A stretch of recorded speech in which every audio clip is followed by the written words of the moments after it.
Coming to you live from Radio Cayman Studio. For the record. For the record. Hear from your government officials, independents, and the opposition on issues that matter to you. The record. Engage in an open dialogue between residents and lawmakers. For the record. The record. Informative, impartial, insightful. This is your talk show. 1-800-534-8255. Your calls, your input. This is For the Record. And now, your host, Orit Connor. Good morning and welcome to For the Record, whether you're here in the Cayman Islands or if you're listening overseas via the web. I am your host, Orit Connor, and you're welcome to join me every Monday, Wednesday, and Friday from 7:30 a.m. until 9:30 a.m. On For the Record. Of course, For the Record is a show produced by the management and staff of Radio Cayman, and it is designed specifically to keep you abreast of issues as they arise and play out on the local, regional, and international scene. I want to remind you our phone numbers. We have a toll-free number courtesy of Lime, which is 1-800-534-8255. You can also call us on 949-8037 and 949-6990. And of course, if you don't like to talk on the telephone, then you can email us at For the Record. That is one word, For the Record at candw.ky. So today, 4th of May, 2015, and as you know, on Friday we had the Minister Osborne Borden and his team in. We had the Director of Children and Family Services, the Deputy Director. We had a community officer as well, and of course their activities for the whole month of May, Child Month. And as each day goes along, we will update you basically on what is happening, on those days as well. Of course, they spoke about the family dinners that are going to take place, and encouraging family members to sit and have dinner with their children on that day. Many of you don't get an opportunity to do that because your lives are so hectic, your work schedules are so hectic. Those of you who have the opportunity to have more than one job that have to make ends meet, are extremely busy as well. But we will continue to update. Just remember, May is Child Month, but don't just use May to observe Child Month. Use every single day of the week, and every week in the year, and every month in the year, and every year to celebrate your children. Hug them, kiss them, let them know that you love them. They're extremely important. They can be extremely sensitive. So give your kids the love and affection that helps them to lead healthy and rewarding lives. I want to talk about a few things this morning as well. Of course, the weather. We've gotten some well-anticipated rain over the weekend. Rain yesterday. Good showers again last night.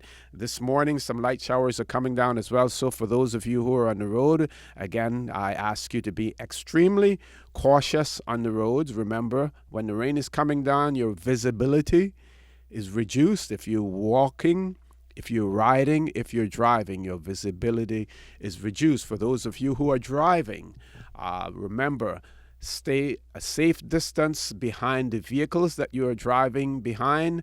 The normal rule is 1 car length for every 10 miles an hour. And if you're going over 50 miles an hour, then you double that. And you shouldn't be going over 50 miles an hour in the Cayman Islands, because I think the maximum speed limit anywhere is 40, 50 some areas, 50 miles an hour, as well. So be extremely careful on the roads. Keep that safe distance between you and the other vehicle in the event that you have to stop suddenly.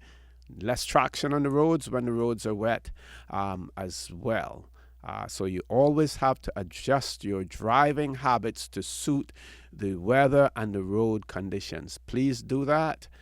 Most accidents can be avoided. Some of the things that happened on the weekend, Bada Banu celebrations, I haven't heard or seen any news about any major incidents taking place. That is very, very good to know. Also want to talk about Saturday morning, and you heard on Radio Cayman, promoting the memorial walk for Ms. Marshall, the late Mrs. Marcia Donaldson, arranged by Mrs. Millicent Webster and her husband Arrington Webster. Huge turnout of people on Friday morning or 4:45 at the bank opposite Hurley's Grand Harbor. Huge turnout. Police assistance, fire service was there as well. I estimate, I saw in one of the newspapers where they indicated over 400. My estimation was somewhere around 500, and of course I'm not any authority on estimating crowd sizes, but I figure at least 500. It goes to show you the amount of people on this island who recognize the need for safety on the roads. So many people are now into living healthy lifestyles, exercising, and that show of solidarity on Saturday morning was amazing. Really, really amazing. Personally, I want to thank those of our Daybreaker group who came out to show their support as well. Some people may have thought that we were out of place with our bicycles, but we wanted to highlight the cycling part of it as well. And it went extremely well. Really, really, really well. We also see that a driver was arrested and appeared in court in relation to the hit and run accident and the death of Donna Ray Connor as well. Again, very swift action by the Royal Cayman Islands Police Service in apprehending a suspect in this case, and obviously having sufficient evidence to charge. I just want to again say that in these instances, when you have road accidents and fatalities, there are no winners. Everyone loses. All families are affected, by it as well. So again, what we can do as citizens, we can continue to advocate for safer roads, safer driving. We can continue to advocate for more controls over people when they're drinking. We need to have the owners of establishments shoulder the responsibilities as well. Bartenders, when you see someone has reached the limit of his drinking, you should refuse to give him or her any more drinks. You, as friends of drivers, take the keys away from them. I've heard instances where persons said, I tried to take the keys and they didn't want me to take them. Take them from them. They will thank you the next day when they realize that they're home, safe and sound, and in the process of getting home, they didn't cause injury or death to someone else as well. This morning, and I don't want to spend too much time talking because he doesn't have a whole lot of time in the studio with us this morning because he has another event that is taking place.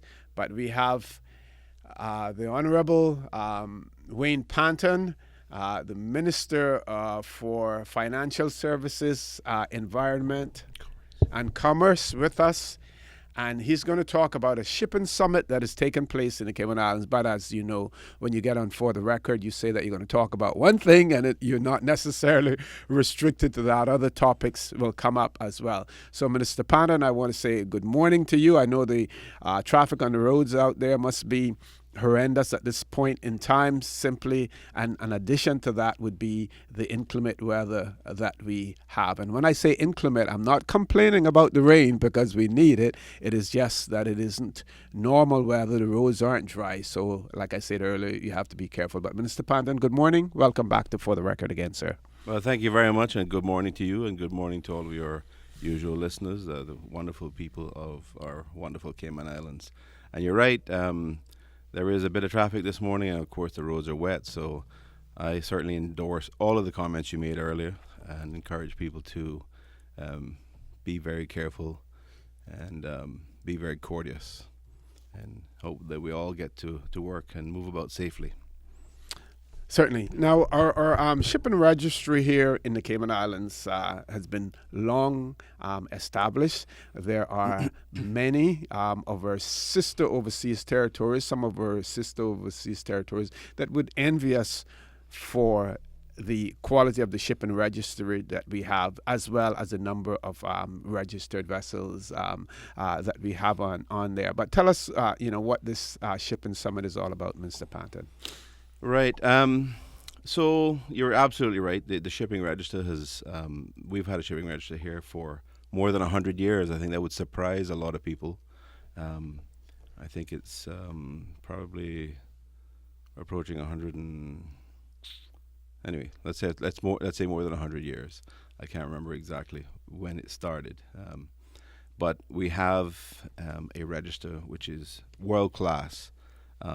I mean, it's what you would expect from a jurisdiction like Cayman that has such a huge presence on the global stage. Certainly when it comes to financial services matters, and the shipping register is no exception. I think we're probably rated one of the top 15 registers in the world. We are certainly the most popular register for super yachts or mega yachts. We have quite a bit of commercial tonnage as well. So this week is a very very exciting week for the Maritime Authority and the Shipping Register. We have today we have a ship owners advisory council meeting, and we've got a number. I think it's probably in excess of 20 very significant ship owners who own tonnage on the Cayman Register, who have been very instrumental in helping the register to achieve the status that it has, helping to grow the size of the register. So that meeting is going to happen this morning. That's why I'm going to have to leave a bit early. And tomorrow there is another big event for the Maritime Authority, which is it's called the Mari Forum. It's essentially a big shipping conference, and that is obviously very exciting for them as well. So they've got a big week on, a lot of interesting things going on for them, and lots of very good people who are here to participate in that, including those ship owners, as I said, meeting today, who have been very instrumental in helping the register. It's the register, as I said, is top class. It's a Red Ensign Category 1 register. And I think it's number 13 or 14 in terms of world flags assessment. So we're definitely very top class, as you would expect, as I said, from a jurisdiction like Cayman that has such a stellar reputation in this area. Certainly. Folks, I want to remind you that you're listening to For the Record. I'm your host, Orrit Connor, and my guest in the studio with me this morning is Minister, the Honorable Wayne Panton, and we're discussing the Shipping Registry Summit in the Cayman Islands. But if we don't have enough to talk about that, we will be talking about other things as well. So I want to remind you that you can call us on our toll-free number, which is 1-800-534-8255. You can also call us on our other landlines, 949-8037 and 6990. And of course, there is always someone there waiting to take your call. This morning, we have Paul with us. Please stay tuned. We're going to go to a commercial break, and we will be back shortly.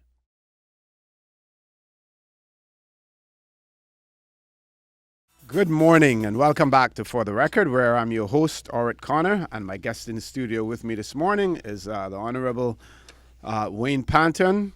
We're talking about the shipping summit in the Cayman Islands, but we're going to also talk in general about the shipping registry in the Cayman Islands.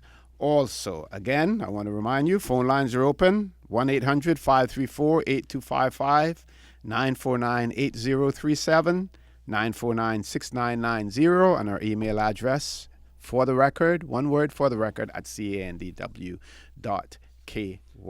Now, Minister Panton, when sometimes when people travel to other jurisdictions, or if they go to a boat show, your heart sort of like gives those extra beats when you see on the stern of a vessel Cayman Islands, registered in the Cayman Islands or whatever.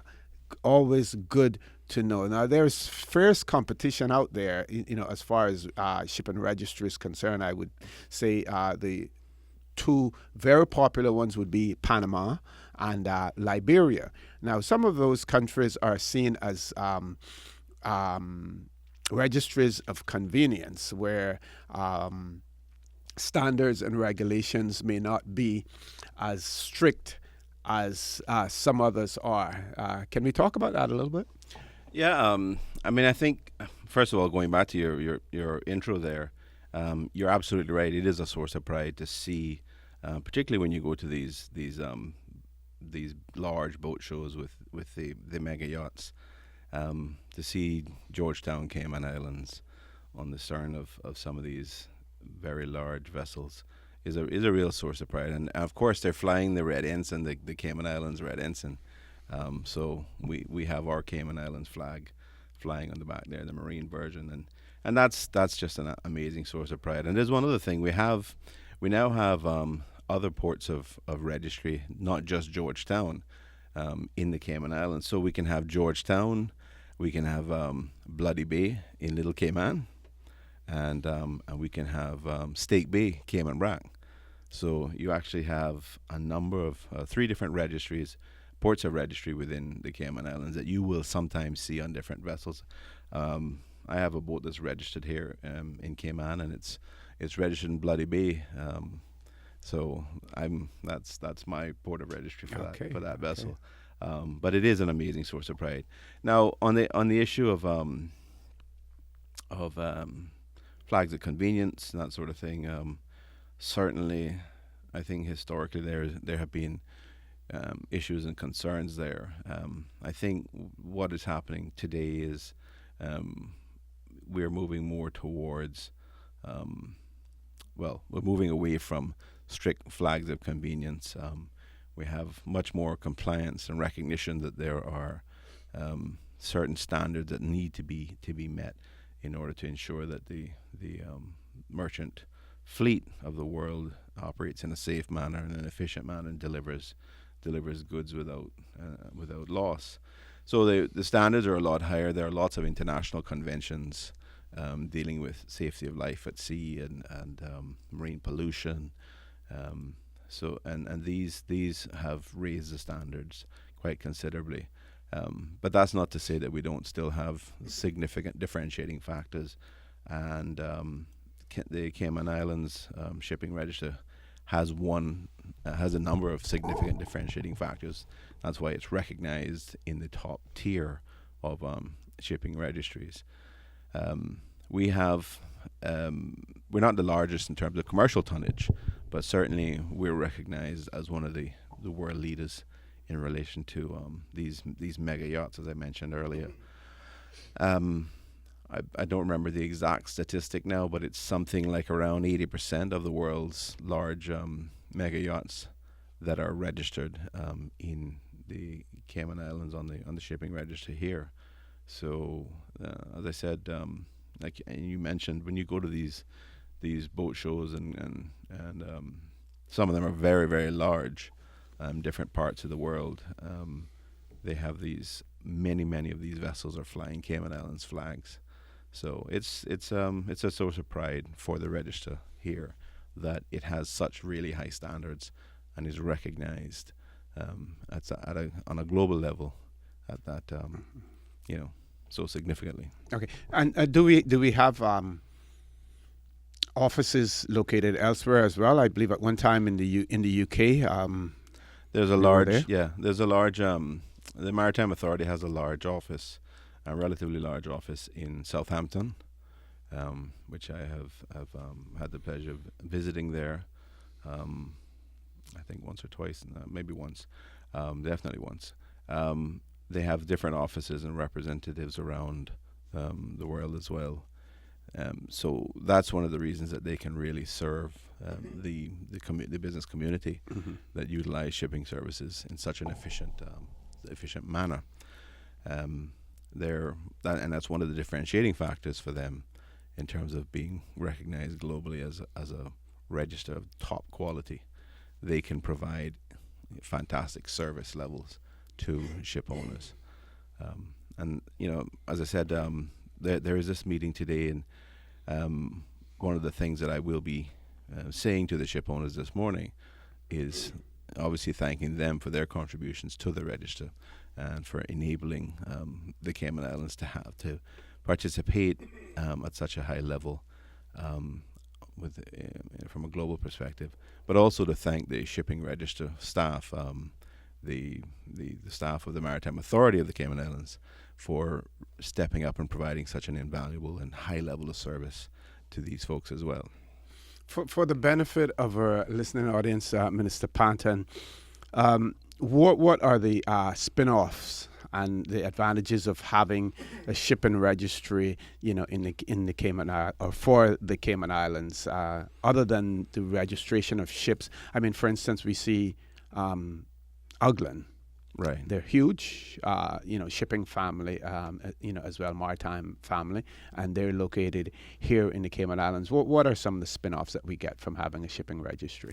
Well, I think you have the direct revenues, obviously, that the Maritime Authority earns through these services. There are also fees that go directly to government in terms of the shipping register. There are, it's very complementary to the financial services industry, to the legal service providers, the accounting service providers, and the corporate management service providers in Cayman as well, because typically you have owning vehicles that are established, they're registered in Cayman, so you have fees to the general registry. There are fees earned by the management companies. There are fees earned by the accounting companies. Perhaps they have audited accounts. And certainly on the legal side, you have fees both in terms of registration, fees in terms of setting up the various owning vehicles. And importantly, a lot of the financing in relation to these vessels are done through the ownership companies. And so our legal service providers in Cayman are typically quite heavily involved with preparing the mortgages, doing the mortgage registrations, and the various administration that goes along with that. So it's very complementary to the high quality level of service providers we have in Cayman, and it provides work across the board and revenue to government as well. So it's something that clearly is in keeping with our history having a strong maritime heritage, and it is something which is a source of pride. Of course, we also at one time, the Cayman Islands were known for the quality of their shipbuilding even. So, we had vessels that were built in Cayman, vessels that were built in Georgetown, North Side. They were built in Cayman Brac as well. And of course, regionally, some of the Cayman Brac families and the significant Cayman Brac families, the Reeds, the Kirkconnells, the Fosters, they all had, significant tonnage that they operated commercially in the region and otherwise. So there's this very significant tie with Cayman, and its maritime heritage, its shipbuilding heritage, and that's why you've had this shipping register that's more than 100 years old. And have no doubt that we will continue to maintain the level of service and quality of the register that we have, and continue to strive to improve that and remain within the top tier of shipping registers around the world. Okay. Now, tomorrow there's also an event that is scheduled, and that is the third Cayman Islands Shipping Summit. And the theme there is Cayman, the crossroads to the Americas. Can you tell us anything about that? Well, I think what they're alluding to in relation to that is obviously the level of activity that is anticipated to happen particularly in this region, with the for example, the expansion of the Panama Canal. I see, and then a new canal taking place in Nicaragua. Well, I see those discussions as well with certain Chinese interests that are looking at doing that. It's a very interesting scenario. The Panama Canal is about just under 80 kilometers total distance from the Pacific to the Caribbean, and with the Nicaraguan version that they're proposing is going to be something like it's going to be triple that distance. I think 270, 280 kilometers. But I think they probably are going to have less transit time, so that's probably going to be their selling point. But anyway, the point really is that Panama is expanding very significantly to allow some of the largest vessels, or all but the largest vessels, to be able to transit there. So that's obviously going to significantly increase the amount of tonnage that is coming through the area and coming through the Caribbean and going up and down the Atlantic seaboard, both north and south, and it will certainly provide a lot of opportunities and interest in the region for owners of vessels, and the shipping register as well. So I think that's a general theme in relation to that. Tons of opportunities are out there.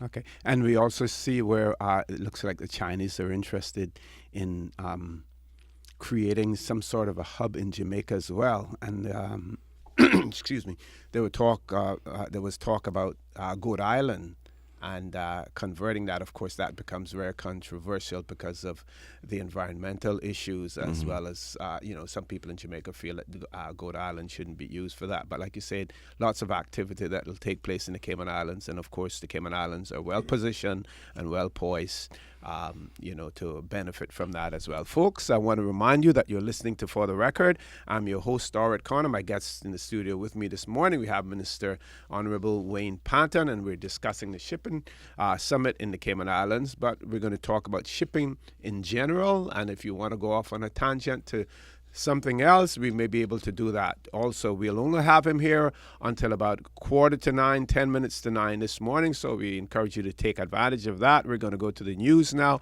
and we will be back. We will be back after the news, so please stay tuned.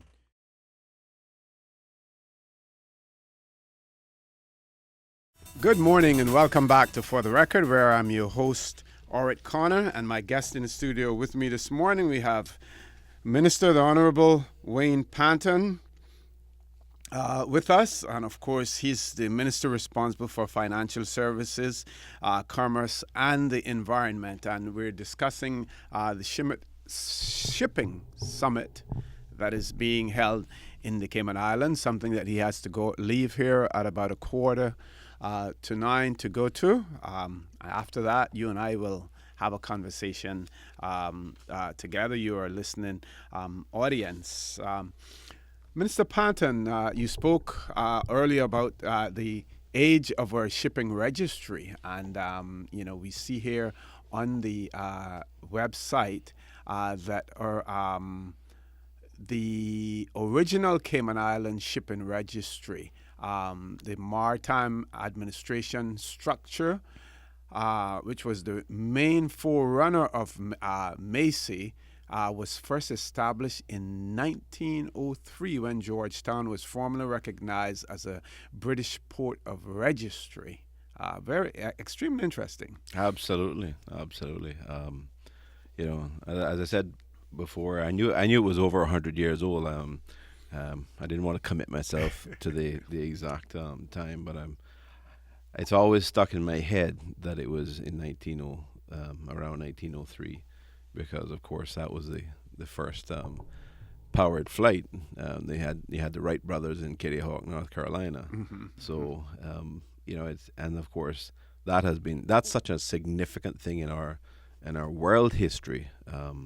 When you think about where we've come to today, we've had a Cayman Islands shipping register from then, from that point. And of course, Macy was created. The Maritime Authority of the Cayman Islands was created as a separate statutory authority, I think, around 2005. 2005. Yeah.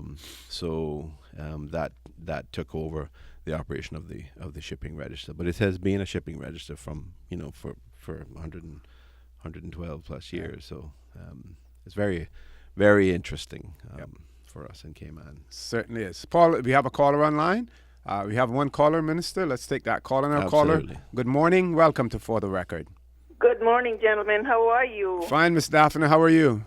Oh, it's a beautiful morning. It's overcast and it's been raining and all that stuff, but I tell you, it's nice. It's nice. Bless God and thank God for the blessings. It certainly Absolutely, is. Miss Daphne. Yes. Anyway, darling, the weekend, Pacquiao won the fight and didn't get the belt. Anyway. We don't have to ask where your allegiances lie. Oh, my goodness. Anyway, we're going to get off of that because nobody ever thought that it's not my favorite. I didn't know you was a fight fan, Miss Daphne. No, I'm really not. I'm a Pacquiao fan. But anyway, I must tell you that the man is an inspiration. But we'll bless God. Anyway, the other thing is, I heard in the news, BBC News, that Ben Carson is going to be standing as a Republican candidate in the next election in the U.S. So that was something which, I guess, that kind of offset my disappointment about Pacquiao. But you probably know this gentleman. I've heard him speak a lot, but my brother got me started in giving me one of his books, America the Beautiful. He's also the author of several books, including Gifted Hands, The Big Picture, Think Big, and I think Take the Risk. But, he's Ben Carson is a professor of neurosurgery, plastic surgery, oncology, and pediatrics, and the director of pediatric neurosurgery at Johns Hopkins Medical Institution. Mm-hmm. So we're finding out that not only lawyers vie for positions in government. So they're all very much needed, but he's a very fine Christian man who's not shy about his faith, and who should be. No one should be, should I say. But anyway, that's very good. Mr. Panton, it's always good to, I think, encourage individuals who are working hard and doing their best. You're on the shipping registry and other things this morning. Cayman has, a long-standing history in being involved in the maritime sphere, and I believe that Cayman has enjoyed its status as a shipping register destination because of some of the qualities that we possess that has drawn individuals and companies, entities here to do business. And I know that you recognize that, as do many others, but I also believe that you will do your best to ensure that our attractiveness and competitiveness is there, so that others, these huge companies will be bringing their business to our shores. And thank you for that. I appreciate the government. No one is perfect. You know, we all know that. Even I am not perfect. Can you believe it? But anyway, just to say that you just don't quit.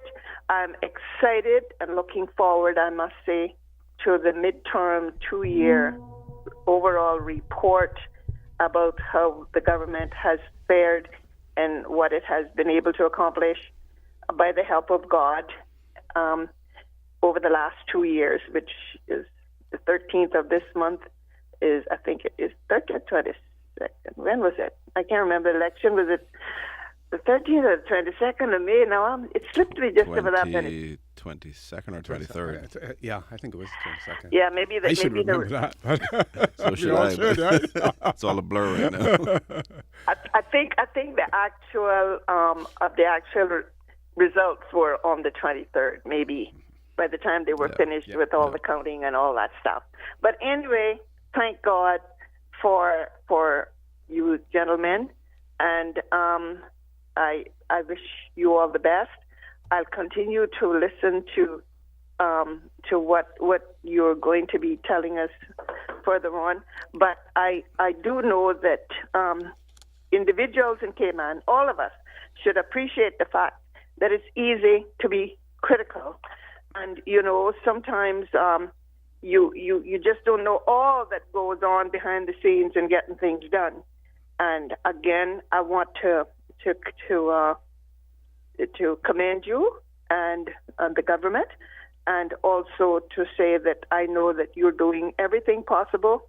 One of the things, and before I leave, and I'll close off with this, but one of the things in reading the books of this young, well, I guess he's maybe in his 50s, or maybe mid. No, isn't Ben Carson? Ben Carson, MD. I think he's in his 60s now. Really? Early 60s, okay. Yeah. Oh, yeah. Well, anyway, he's good candidate.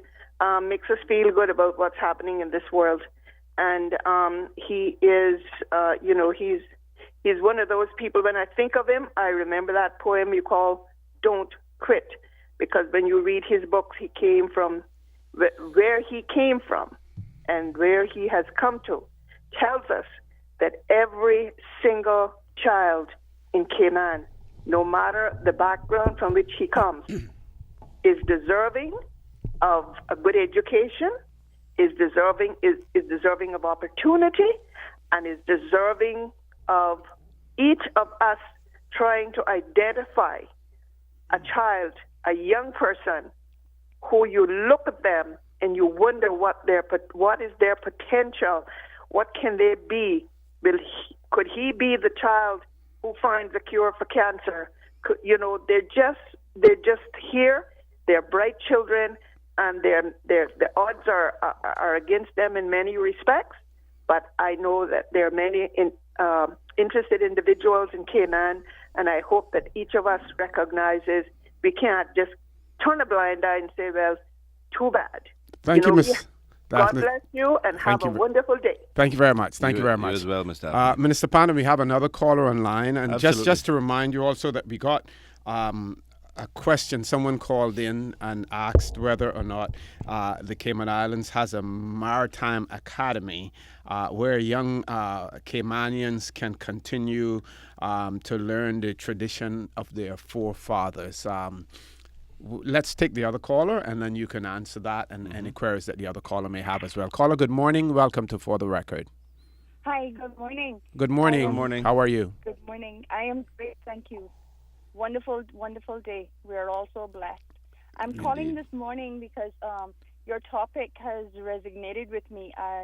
The General Registry, the Registrar General, used to be also the Registrar of Shipping. And working at the General Registry, I had the opportunity to work in the shipping registry when they were over in the Tower Building. And I remember so clearly, some of the gentlemen who owned the big ships, used to come in, they used to visit Cayman, and they would come into the office, and, they would be talking about, all the tonnage of the ships and stuff. And, it amazed me, that these ships could stay on the water, with so much tonnage. But I'm just calling to say that they always, every time they came in, they said, Cayman is such a beautiful place. You have such a good, excellent registry, and it made them proud to be under the red ensign of the Cayman Islands, because Cayman had so much to offer, and Cayman was like the best place. When they came to visit Cayman, they had all the friendliness and everything, and it just resonated with me, of Cayman, being a Caymanian, and hearing people come to Cayman, big businessmen doing that. And this morning as I was coming to work, I seen some gentlemen walking with their briefcases and books and stuff walking on West Bay Road, and I know that they were going to this meeting. And I said, good for Cayman, and I want to, just say to the Shipping Registry or the Maritime Authority, they're doing an excellent job, and Cayman ought to be proud of all the things that we can offer around the world. Thank you very much. Thank you very much, caller. Minister? Missy, thank you very much. I mean, those are very very astute observations, and certainly those people who have been ship owners on the register in Cayman, a lot of them have been here for quite some time, and they've been very much stalwarts and huge supporters of the Cayman Shipping Register. So, I certainly remember those days, even from back then when I was in private practice. I did a lot of ship registration, a lot of ship financing as well. So certainly it's an area that I think that we've got a great history in, and we owe it to all of those folks that put in the initial work and built the register and built our heritage to the point that it's at, to continue that and to basically grow and build upon that. And I think we're doing a great job at this point, and we certainly intend to continue to support the register, the Maritime Authority, and to give them the best opportunity to continue to strive for the greatest heights they can achieve in this area. Certainly. Paul, I know we normally go at 8:30 to a break, but since Minister Pannon is going to be leaving at 1:45, we'll continue on to give him an opportunity to keep the conversation going while we're at it. The question in relation to Maritime Academy. Now, I know in talking to Mr. Ivan Farrington and also Mr. Steve Macfield, that the Seafarers Association are certainly looking forward to refurbishing a vessel and want to be involved in some, maritime training as well. Of course, I think they will also be looking to the government for some assistance in that area. Yeah, I haven't heard specifics about it, but in general, I've heard those types of comments being expressed. Of course, we did have a shipping. I can't remember what it was called. I think it was something like the Cayman Islands Shipping School or something to that effect. A long time ago, it used to be. I think it was somewhere in town. It may have had something to do with ICCI as well. But it existed. I think it was probably back in the 80s, late 70s to late 80s kind of time frame. Sorry. They also had a vessel that they would take trainees out on. Okay. So that existed back then. We had there was a retired ship captain. I think it was Mr. Colby Jackson. It may have been others involved as well, but I certainly remember him. I think Teacher Macfield might have been involved in that as well. He very much could have been, yeah.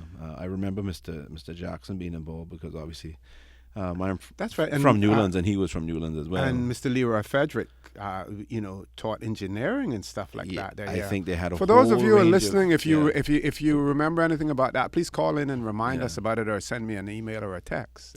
They had a whole range of training and classes and stuff going on there for that. I even remember there was a guy that was in one of my classmates in school. I remember him being one of the students in that course. I think he now works for the the Marine section of the police. Okay. So it definitely did exist, and I know that I've heard lots of discussion from the members of the Seafarers Association expressing the view that they would like to have something like that continue, and it certainly would be a good thing. I mean, Caymanians have this long and incredibly rich history of being seamen, but a lot of it they learned on the job. Yep. You know. Yep. And that's one of the things that, you know, it's a very much a hands-on thing. You can you've got to get the right opportunities, and there's nothing wrong with continuing to try to give those types of opportunities to Caymanians today, and it is such a significant part of our history. It would be a shame to just have it completely end when those folks who have been to sea for some time, you know, finally. And the shipping home. industry is alive and well, as we see it, you know, with all of the registrations. And vessels I and mean, stuff it's like you know, that. So it's there there are obviously opportunities there. absolutely there are loads of opportunities and across a variety of areas, you know, the shipping sector is sometimes a bit cyclical, but there's one thing for sure is that the world population continues to grow, and there is a constant growing need for the transport of goods and products. So that's not going to go away, and the need for trained seamen certainly continues to exist. We have two callers online, so Minister, let's see if we can take those two callers Yes, please. before you depart. First caller, good morning. Welcome to For the Record. Good morning, man. Good morning. How are you, sir? Good morning. Okay, I heard your call. Yes. Trying to respond. Good morning to Minister Panton. Good morning, Mr. Oakfield. It was in the 1980s that the Maritime School was set up by Mr. Jim Borden. Captain Colby, you right, was head of the unit navigation and seamanship unit, Right. and Mr. Leroy was head of the engineering unit of the school. The boat that they were using was confiscated boat from one of the drug cases. Okay. That I think they call it. I think she was called Cayman Avenger or Cayman something like that. And the campus was out of Newlands, out of the ICCI. ICCI. Right. Yes. And of course, all the people had their uniforms, which was very great. You know, their white uniforms and their blue uniforms and things like that. And it was very, very well. And they got a stipend per month to attend school too. I think they got something like $250 per month for the boys and girls who attended. But that didn't last very long after the Unity team went out of power in 1984. I think that was when it was disbanded. Now,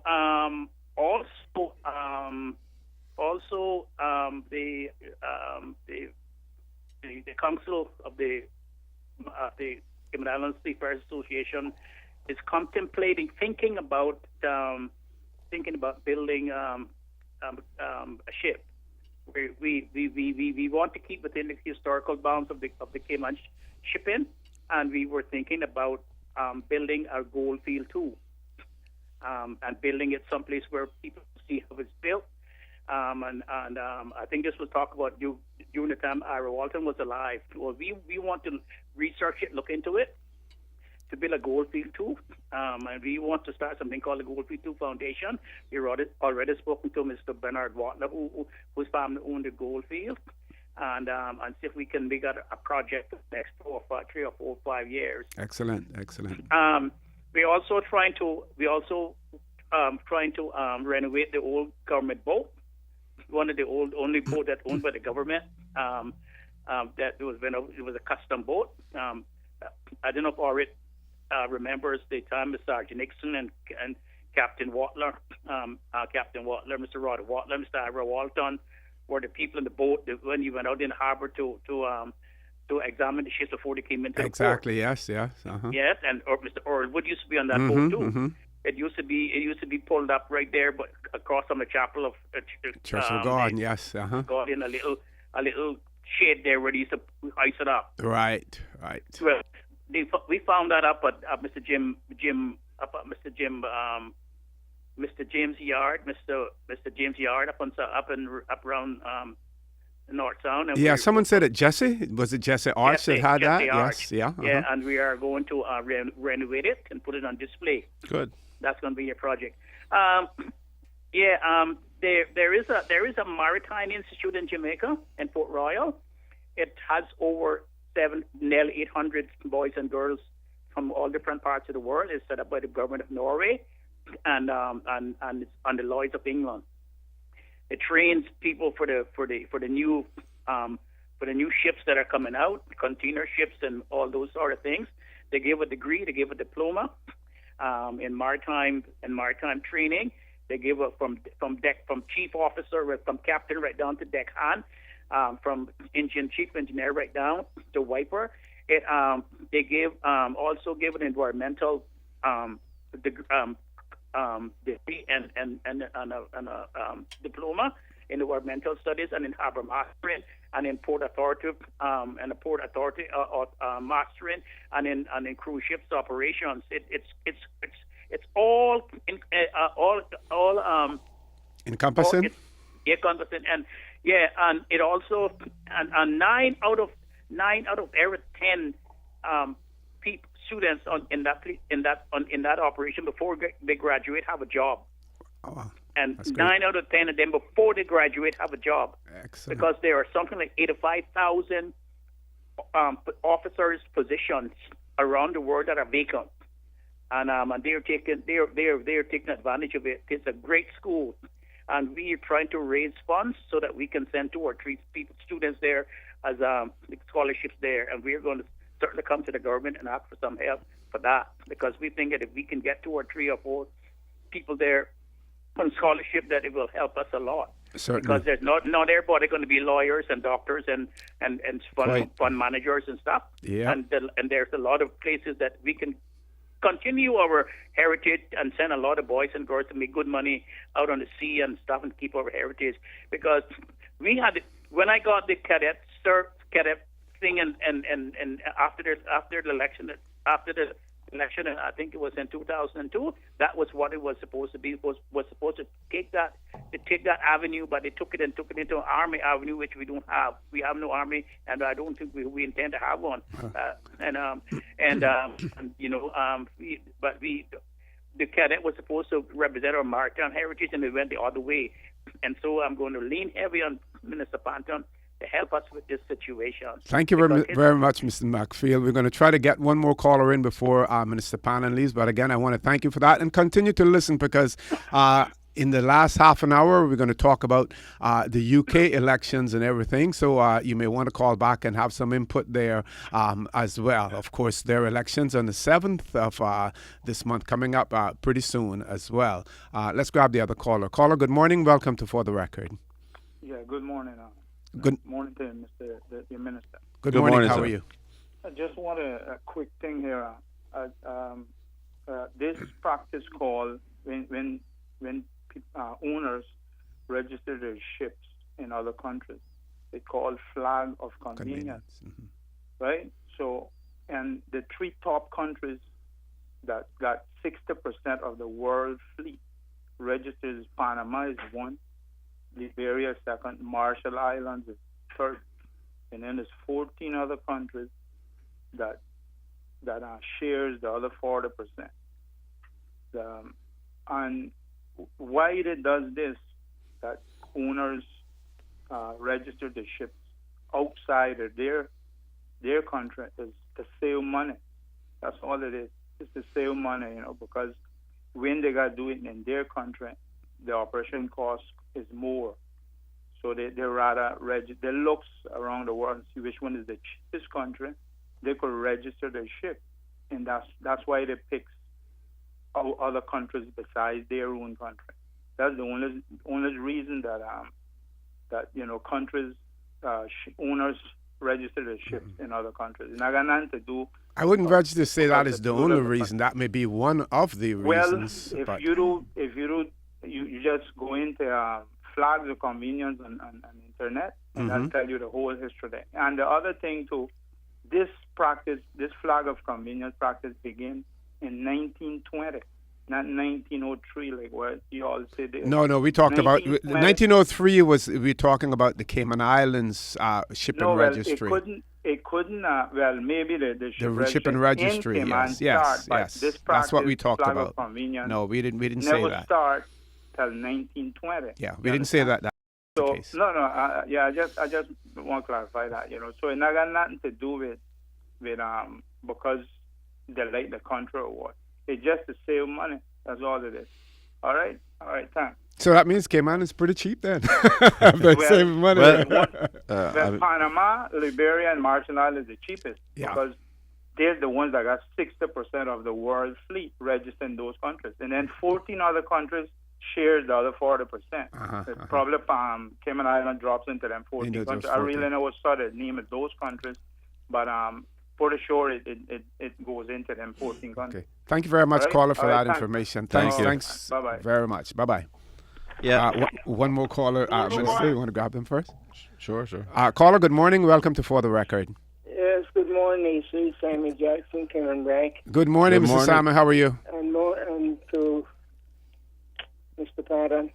A very good morning to you, sir. And while I'm on this, before I go into what I want to say, I wish to offer my condolences on the passing of your dad. Thank you very much, sir. I really appreciate that. He was one of the brothers. Yes, sir. Anyway, what I call about, I have a list of ships built from 1902. It says list of galleon ships with data from 1903 when Grand Cayman became my registration. And it lists all the ships built in the Cayman Islands from 1902 up until, 1951. I could gladly forward this to Mr. Patton. It would be very interesting to see that, sir. If he would give me, I could fax it if you have a fax. I'm sure we do, but I can't remember the number offhand. Right. But when you get a chance, call me. I will give you a call. I'll give you a call, sir. Go ahead. 5681. Okay. 5681. All right. Well, Mr. Samuel, thank you very much. It would be very interesting to see that. I've seen some of these lists, but obviously, there may be different lists that exist, and it's always interesting to have a look and remind yourself. Well, I was doing some research regarding the schooner Carmina, built in 1916, in which my grandfather, Nelson Jackson, was master mariner, and she was lost in the 32 hurricane with all souls on board. So by doing some research, I found out someone in Columbia had this list, and they were gracious enough to make me photocopy it. So. Yes, sir. Anyway, I thought I'd pass this on to you all. Yes, thank sir. you very Thank much, you. Mr. Sammy. Have a good day, everyone. You as well, sir. Thank you as well. Mr. Patton, I don't want to get have you get late for this meeting, so I give you an opportunity to wrap up. Yeah, and thank you very much for the opportunity to be here this morning. I'm sorry I have to run so quickly. I just wanted to go back very quickly in relation to this issue about flags of convenience. Cayman is not a flag of convenience. I mean, typically a flag of convenience is one that has lower standards. Yes, they may be, costs are significantly lower typically as well. The Cayman flag is not a flag of convenience. We are one of the highest rated flags in the world. The British flag is one of the highest rated flags, and we are supervised. We come under the Maritime and Coast Guard Authority in the UK, the MCA, and in fact they're going to be here later this week for some meetings with us, and we have the register here undergoes periodic reviews to assess its effectiveness of its standards and compliance with international standards, and so far we've done very well, and we continue to be graded at the top level. So There's no question that Cayman is not a flag of convenience, and a flag of convenience is one of the reasons you have. There are many reasons, as you pointed out, why you have vessels that are registered outside a particular country that perhaps a ship owner lives in or does business. Lots of reasons. Cost is but only one of the potential elements. Certainly, we in Cayman here in the shipping register here offers a very, very efficient service, and that's one of the big draws for us is the level of service that we provide, because it's time is money for a lot of people, and certainly with ships, when you have a ship that is sitting at a dock that's about to take a load of cargo that may be worth several million or millions of dollars, every minute that they get delayed can cost a lot of money. So having an efficient register that can deal with crew changes, deal with certifications, deal with all sorts of whatever the administrative stuff is in a very, very efficient manner is very key to the success of a lot of these ship owners and their operations. So it is something that we pride ourselves on, and it's the same type of approach that's taken across the financial service industry in Cayman. We're extremely service oriented. So this is where our value is. This is what the big draw for Cayman is. There's nothing to do with cutting corners or just saving money and just an opportunity to save money. It's not that at all. Certainly, and one of the ways for us to dispel that whole idea that we're a flag of convenience, and I would welcome you to have some of the staff of Macy on For the Record, so we can talk more about the shipping registry, what it does, and everything else, so that we can certainly dispel any thought or rumors. We'll arrange for the director, Mr. Walton, to come on and have a chat about this and provide a lot of background information. And obviously he has a lot of the information and a lot of the numbers, the statistics, the specifics of this stuff at the tips of his fingers, the tip of his tongue. So he can really enlighten people as to exactly what the significance of the register is here and the world-class standard that it in. Certainly, and we welcome you back also so that you can talk about some of the other things that are going on in terms of your ministry. Many things that we want to talk about. Ms. Daphne mentioned the midterm report and everything else. Again, an opportunity for you to highlight what's happening in there as well.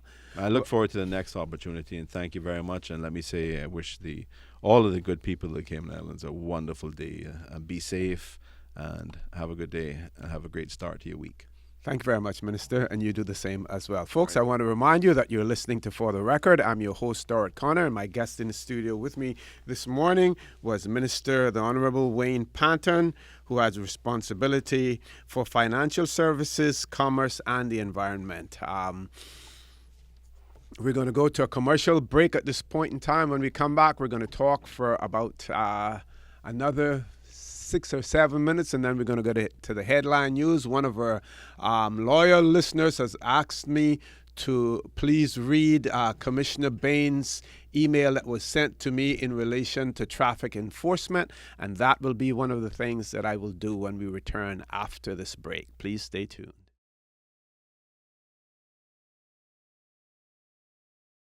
Good morning and welcome back to For the Record, where I am your host, Dorrit Connor. Our guest has left us, Minister Wayne Panton. So we have several things that we're going to talk about for the next 30 minutes. Just to remind you, phone lines are open. 1-800-534-8255 is our toll-free number.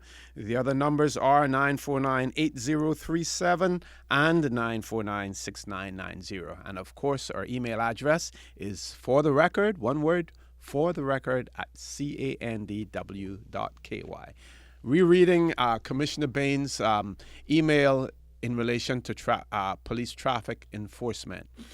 Good morning, Orrit. On Monday's show, you were commenting upon the tragic death of a pedestrian involved in a motor vehicle accident on South Sound. You made a comment to the effect that there is virtually no traffic enforcement by the police of the Cayman Islands. That comment is incorrect. In the past month, from the 30th of March to the 26th of April, the Royal Cayman Islands Police Service has initiated 337 traffic enforcement issues that include 14 arrests for DUI, 55 for using their phones, and just to say 14 arrests for DUI, I probably drove behind that many, going home, at nights after playing dominoes. But of course, we recognize that the police can't be everywhere. And, if you can get a license plate and you report it, the police would have to be able to find that person on the road or otherwise to be able to charge them.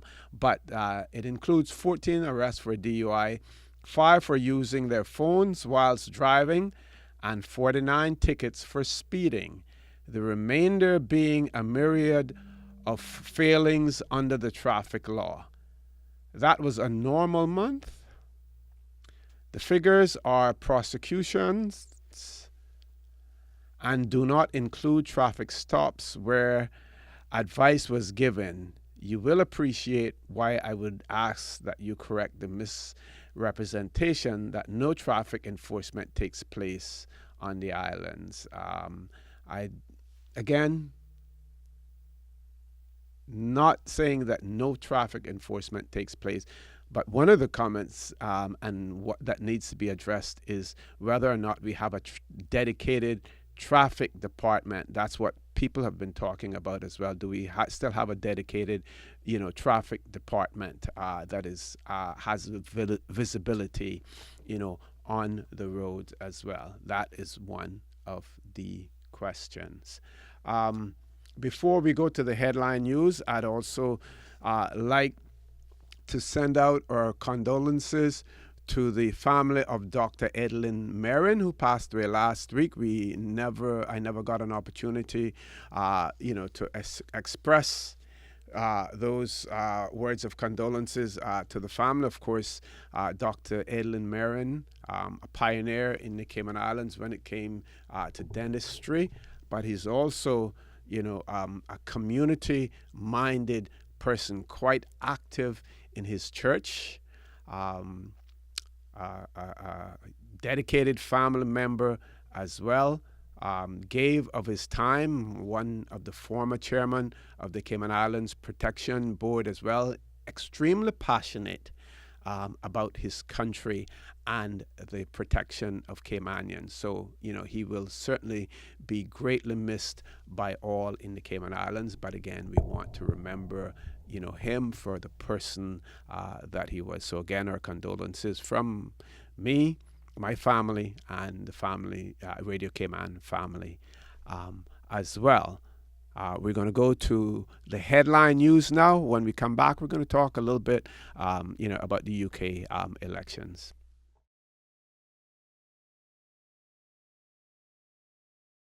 Welcome back to For the Record. So let's talk about the UK elections. But before we go there, for those of you royal watchers, over the weekend we had another addition, a new princess for the royal family. One more addition to that. Let's mention Ben Carson. Miss Daphne mentioned the fact that Ben Carson has announced his candidacy. That he will be running for the nomination for the Republican Party to contest the presidency. And she talked about, we say running, I would say, or standing for elections. And just to say this, he'll be able to stand if he has feet. That is, if he doesn't put his foot or his feet in his mouth, which he has a tendency to do. And as a result of that, he has turned off several African-American voters, people who respected him for his accomplishments in his field. But and he admits he's not a politician, so most of the time some politicians put their feet in their mouth as well. He has done so on many occasions, and he'll be able to stand if he doesn't put his feet in his mouth. Any calls, Paul? One caller. Good morning. Welcome to For the Record. Yeah, just quickly to say that on the maritime issue, we have now a fine young man who, he's done well, has his own business, and all that. But always since he was a child, he wanted to be a sea captain. Mm-hmm. I think he's now in his early 40s or close to that. Yeah, I think it's around early 40s. But anyway, within the last, I would say, within the last year, anyway, he's made a decision that this is what he wanted to do. He's been very, very much encouraged by Captain McCoy from Northside, who is still very much active in piloting ships around the world. Yep. And a very distinguished captain, and as are many of our Caymanian men, and some of the best in the world. And so this young man is now president in the United States. He works on a huge ocean-going tanker, and I think what happens is this huge tanker, which cannot be docked in any port, they sit outside at a distance, and the oil is transshipped to smaller ships, which can go into the docks. But to say that this young West Bayer is now pursuing what a lifelong dream and goal, and that was to be a sea captain. Of course, he understands you take this a step at a time, but he's very working and studying. And he's blessed in that he works 28 days on and 14 off.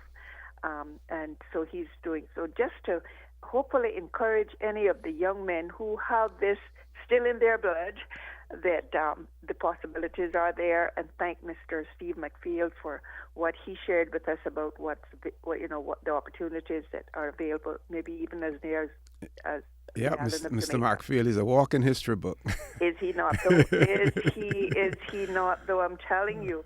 Anyway, I just wanted to share that and say, listen, this is something that's in the blood of Caymanians, and they should not all be looking at being a lawyer. And the other thing is, bless the life and legacy of Dr. Marion. Yes, all ma'am. that he has given to us, and I hope that some of our young people will understand that this is another area that we need to see more young people having a keen interest in the medical field. He was a very fine dentist. He just lived a good life, and God bless you all. Have a good day. So, Miss Daphne, before you go now, the Pacquiao Mayweather fight. Yeah. I didn't watch it, but in reading some of the reviews and talking to some of my friends, a lot of people felt that Pacquiao won the fight. But when you read what the boxing experts, the people who know boxing, talk about. They said it was an incredible fight by Mayweather in terms of the way that he conducted, himself, and the way that he fought. When you look at some of the stats, I think he threw something like 400 and odd punches, with 140 something of them connecting, as opposed to Pacquiao, who threw 300 and something with about 80 something connected. And those are some of the things that you look at in boxing. But I guess it's probably 50-50 in terms of those who believe that Mayweather won and those who believe that Pacquiao won. Of course, it was a unanimous decision, and the judges, despite the fact that some people have said, well, when I saw that they were all American judges, I knew what was going to happen as well. But they were also consistent in terms of the way that they scored the fight. Anyway, darling, before I answer that question, let me say that, this is not my favorite sport. But what I do know is from a child, when there were only radios, Mr. Tom Jefferson's father had a radio at that time, as did a few other people in our Northwest Point community. And my dad and certainly my Uncle Frankie, amongst others, would gather in Mr. Jefferson's little store, and they would be there listening. And of course, there were times, I remember the time when Joe Louis fought, and I think he beat a German, I believe it was. Anyway, I was sitting there, and my dad... Yeah, I think his name was Max something, was it? Could have been. Yeah. but I was just sitting there with my dad, and and everybody's crowded into this little shop. But I just kind of intrigued me, and you couldn't say a word. You just had to listen, and then Joe Louis connected. Oh my goodness! Then there was that roar. But all I'm saying is not my favorite sport. I just happened to go. My brother wanted to be there, and some other friends, and what a setting at the newly renovated Holiday Inn. Let me tell you, Mr. Connor, it is one superb, relaxing spot. That northeasterly trade wind coming over the north down there is just a beautiful setting. So it was very, very nice. But again, that's I kind of said it in passing.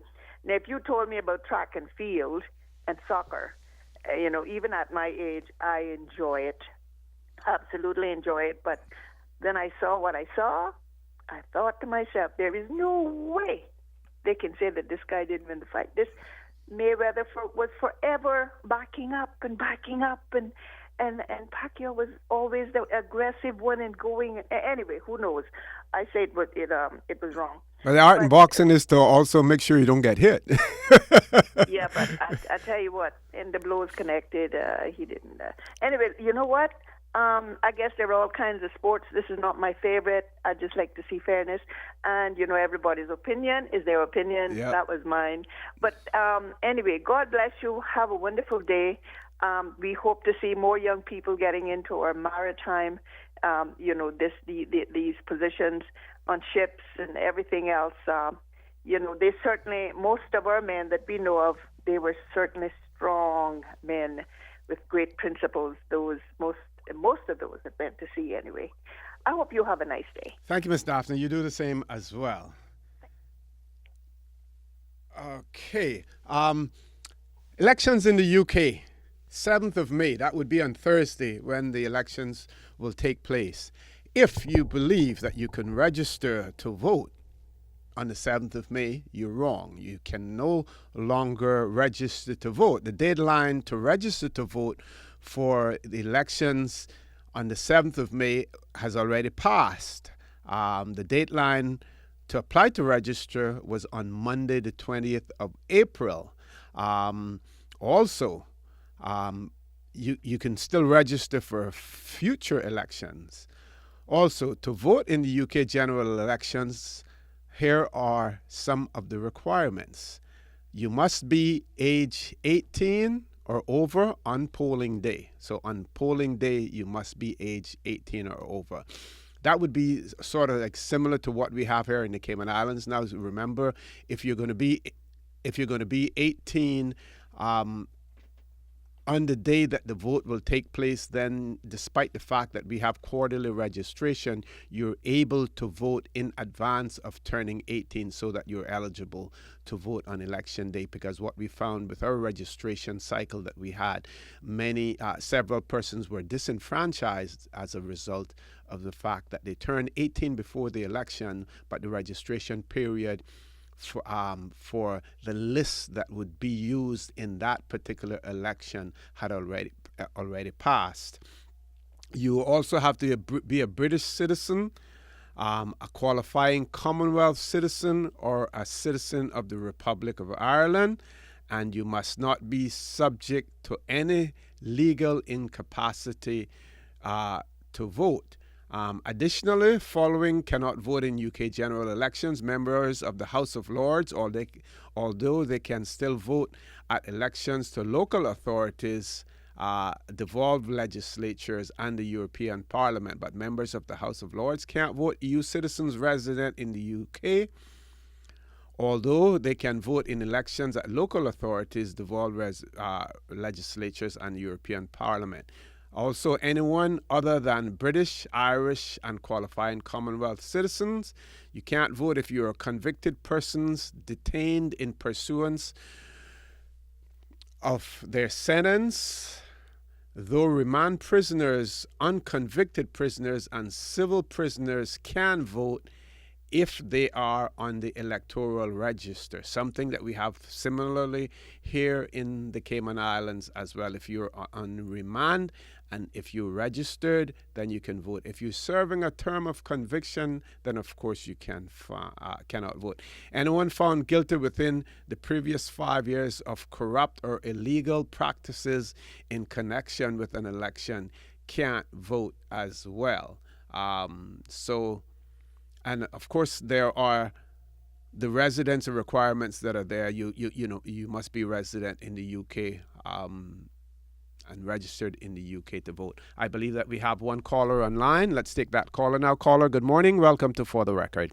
Good morning, Mr. OC. It's me again. Good morning, Mr. Markfield. Welcome back. Yes. Listen, I don't know who told you that, who tried to convince you that Pacquiao won that fight. But I had someone... all of those who were quite passionate about Pacquiao and his fans. Yes, well, I had someone over here who was a little skeptical about Mayweather, and he agreed with me that it was no contest. He gave him 3 rounds, and I gave him 2. Mm-hmm. And so did the judges in that judged the contest. 2 judges gave him 2 rounds, 3 rounds, and 1 judge gave him 2 rounds of the fight. It was a masterpiece by Mayweather. That's what all the experts are saying. Even though, despite the fact that some people saw it as a dull fight, it wasn't as exciting as they expected it to be.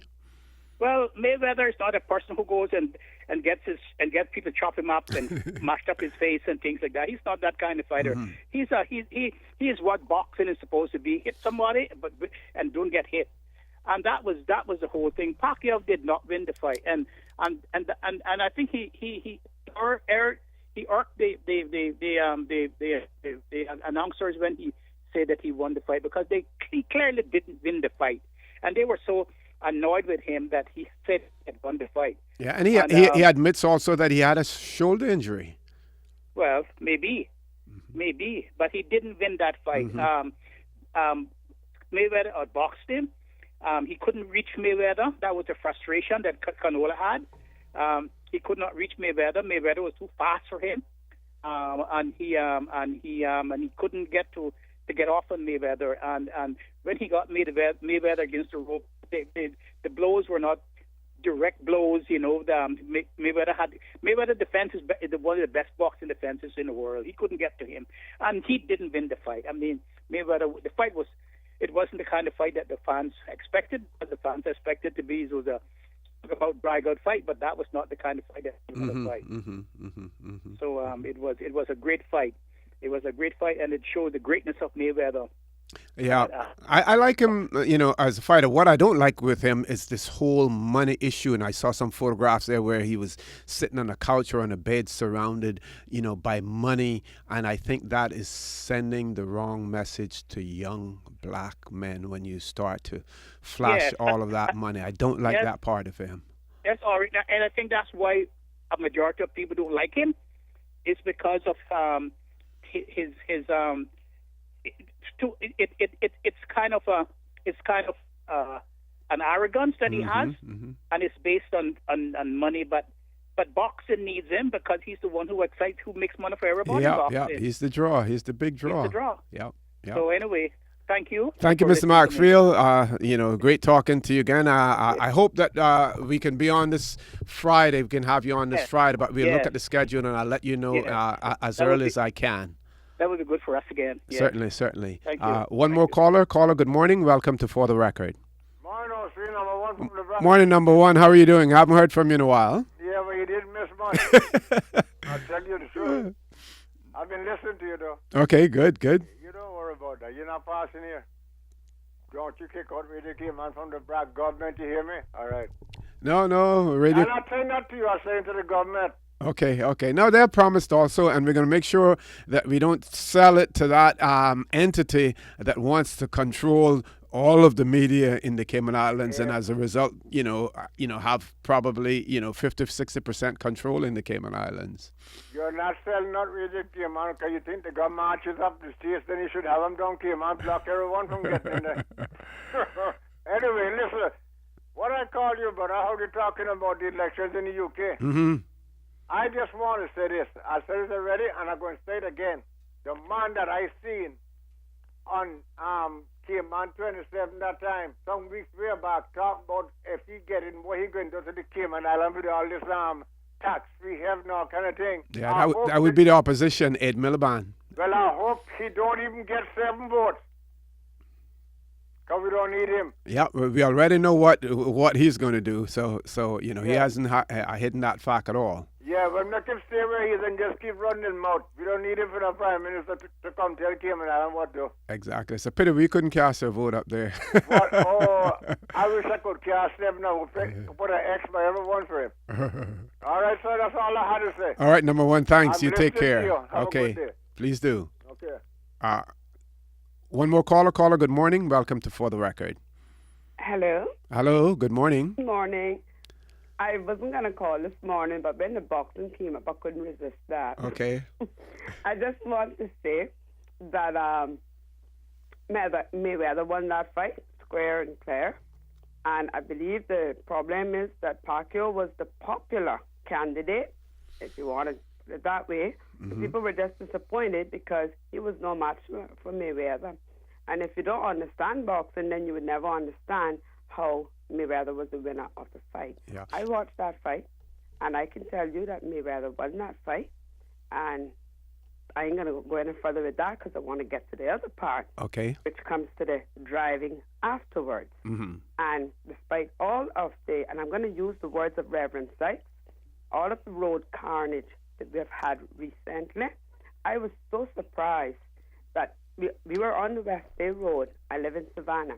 And from there upwards, there was not one police on the road, despite knowing that that was a fight night, knowing that people would be going out to watch that fight, and we know that alcohol would be involved. There was not one police on the road. And you don't need to ask if they weren't drunk drivers on the road. I pulled off twice, and I let them have the road because I said I'd rather get home at 2 o'clock in the morning, but I want to get home. I don't want to be scraped up off the road. So I don't know where this defense is about the police doing this and the police doing that, taking people for a cell phone and a seat belt. In my opinion, there should be personal choices. But when a person makes a choice to drink and drive, I think that's another issue. And I wish that that law would be revisited, because quite frankly, I think that once you have committed an offense in your vehicle because of drunk driving, that should be an automatic 15-year sentence when the alcohol is involved. Something has to be done to deter these people from drinking and driving. While we were out Saturday night, there was an individual, I'm not even going to say what gender, who clearly had too much to drink. Luckily, they had a family member there who insisted that this person would not drive. Mm-hmm. Mm-hmm. Of course, the person wanted to drive. Mm-hmm. I don't know this person. I didn't know the family. But you know what? I got involved in it. And I said, knock them out. Put them in the back of the car. Do not make them drive, because they didn't want to give up the keys. Mm-hmm. And I said, don't leave them here, please.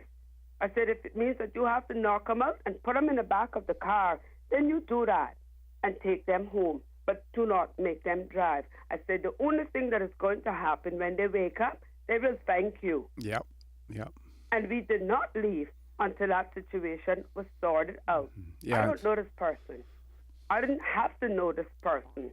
But I wasn't going to walk away from there knowing that a drunk person was going to get in a vehicle to drive some 10 miles away from there. Yeah, and this whole belief that, people believe, you hear them say sometimes, I drive better when I have a few drinks in. That is a lot of crap. That is a lot of foolishness. If you can drive better when you have a few drinks in, then that means that when you're sober, you're not a person, a real person? Or if that's the case, then don't drive when you're sober. Put your license away. Yep, exactly. Caller, I want to thank you very much, for that. I want to talk a little bit about the UK elections. So please continue to listen.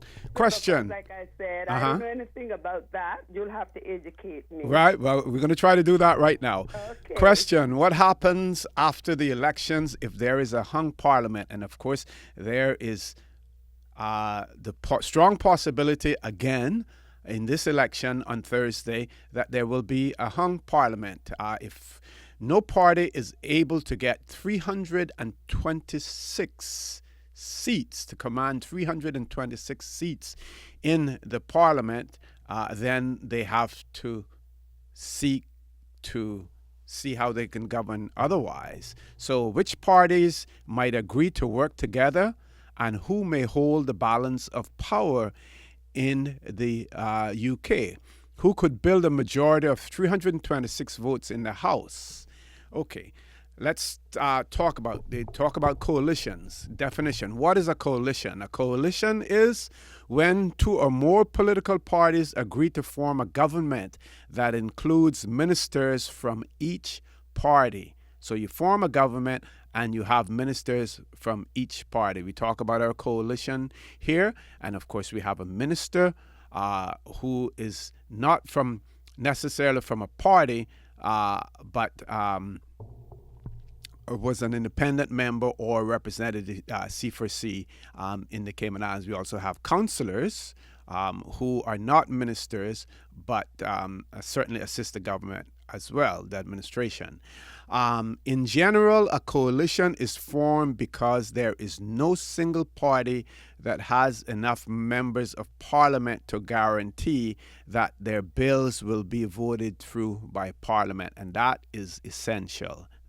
The coalition governing the UK for the last 5 years was the result of the Conservative Party gaining the large number of members of parliaments at the 2010 general election, but finding itself short of the 326 required for a majority in the House of Commons. A coalition of the Conservatives and the Liberal Democrats was the only two-party combination able to command a majority. You saw where the Labour Party was unable, to get those numbers. Now there's a question, and some of this I'm reading from the BBC website. Does there have to be a coalition? A coalition is not the only option in a hung parliament. So remember that. A coalition is not the only option. A government only has to show that it can, and I quote here, command the confidence of the House of Commons. This means, this is important as well, because some of us may believe that commanding the confidence of the House means that you have confidence in them that they will run the government. That is not what it is. When we come back from this quick break, I will tell you what command the confidence of the House means. Please stay tuned, because we will be back shortly with that answer.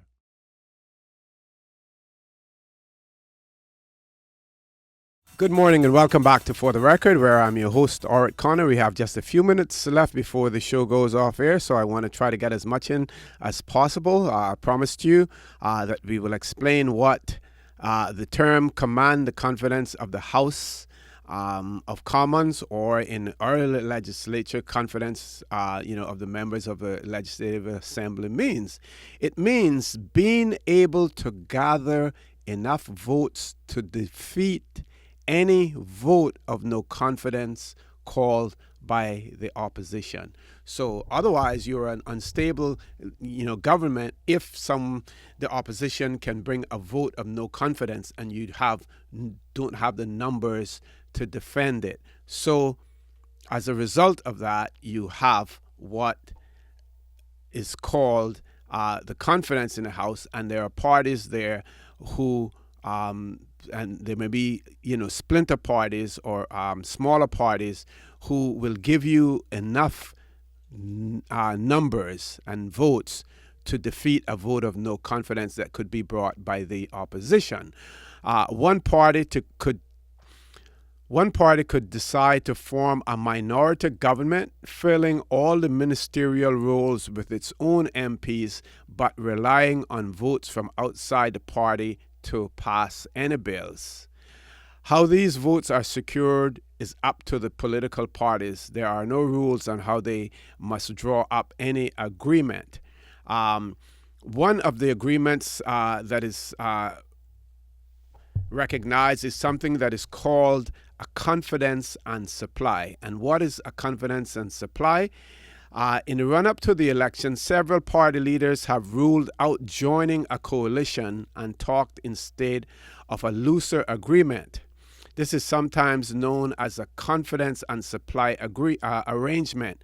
Confidence refers to the smaller party promising to support the government in any vote of no confidence called by other parties, while supply means that the party will help the government to pass its budget. So you can have a minority government and you can have a confidence and supply agreement where they will assist you in a vote of no confidence, and they will also assist you and help you in passing the bills that the government needs to pass. In practice, this means a minority government doesn't have to consistently worry whether it is about to be voted out of office. In return, it will need to cooperate with other parties in drafting every bill that it wants to put before Parliament. Not a comfortable position to be in, but certainly is. Now, after the elections on the 7th of May this year, this Thursday coming, who gets the first chance to form the government? A prime minister remains in office until he or she informs the Queen that they are resigning, and is only expected to resign once it becomes clear that they cannot command a majority of the House. So David Cameron would remain in office until he advises the Queen that he is resigning, and he will probably only resign once it becomes clear that he cannot command a majority of the House. So, for example, David Cameron is entitled to stay in power if he believes he can build a working majority. He then has just under 2 weeks. This is important. He has under 2 weeks to form a government before the start of the new parliament, because the start of the new parliament, the date for that start has already been determined. Should this happen, the opposition would then test the strength of his majority with a vote of no confidence. Before and during the new parliament, other parties may decide to join discussions with the present government, or the party with the most MPs, or the party with which they have the most policies in common. Talks on forming a government may start between opposition parties, even though the Prime Minister remains in power, which was the situation facing Gordon Brown in 2010. Okay, how long do they have to form the government? There are 12 days between polling day and the first meeting of Parliament. The exact date, which I said earlier, of which is set by royal proclamation. The date for the start of the next Parliament has already been announced, like I said also. I read all of this last night, so I memorized most of it, but I'm now, paraphrasing some of it from the website. The date for the next start of the next Parliament has already been announced as the 18th of May, 2015, and the election is on the 7th of May. In 2010, it took 13 days to complete the full coalition agreement between the Conservatives and the Liberal Democrats. So that is the case. There are some who believe that if you end up with a minority government, that within a 12-month period, you can expect another election to take place in the United Kingdom, so that there can be some clear majority, and that you can have a government that is able to govern without the threat hanging over their head of votes of no confidence that are likely to succeed. So that is it. That's what's happening in the UK, your mother country. That's what's happening over there. I think we should watch those elections quite closely. You heard one of our callers talk about, number one, talk about what he saw in the statements of Ed Miliband and what they're going to do to the overseas territories and those that they refer to as tax havens, those that they're supposed to be protecting, but they're putting us out to dry. And he has already said what Labour will do, and what do they say about a leopard? He never changes his spots. So watch the UK elections very carefully. Folks, I want to remind you that you've been listening to For the Record. I've been your host, Dorrit Connor. Earlier we had Minister Wayne Panton with us discussing the shipping summit that is taking place in the Cayman Islands. I want to thank you for allowing us into your homes, into your vehicles as you traverse the roads of the Cayman Islands, and into your places of work as well. I want to also remind you that For the Record was brought to you by LED Lighting Engineering and Design, located on Dorset Drive in Industrial Park, where they have many energy-saving devices that can help you reduce your energy bills. I want to remind you that we are our brothers and our sisters' keepers. We're also our children's keepers as well. This is Child Month. Please continue to observe it in attending the official functions, but more importantly, spend as much time with your children as you can. Give them a big kiss, a big squeeze, tuck them into bed at nights, read a story to them, sing for them. Let them know that you love them, that you appreciate them as well. There is always someone out there who is less fortunate than we are, and I also ask you to extend a helping hand to them as well, and always remember those who need as opposed to those who want. Please continue to listen to Radio Cayman. Do like some of our callers that we're hearing. They say they have two radios. One radio is never turned off, and they listen to Radio Cayman all the time. Why do they listen? Because this is their radio station. This is your radio station, the voice of the Cayman Islands. Please join Sterling Dwayne Ebanks this afternoon at 12 noon for Talk Today, and please continue to listen to Radio Cayman. I will be back on For the Record on Wednesday morning, where we will have the MLA independent member from East End, Mr. Arden McLean, with us. Mr. Ezra Miller, the independent member from North Side, is taking a sabbatical for 6 months. So, he will be off air for 6 months, but Mr. McLean will continue to join us on For the Record. Take care. God bless. Have a great day. For the record. Informative, impartial, insightful. This is your talk show. 1-800-534-8255. Your calls, your input. This is For the Record.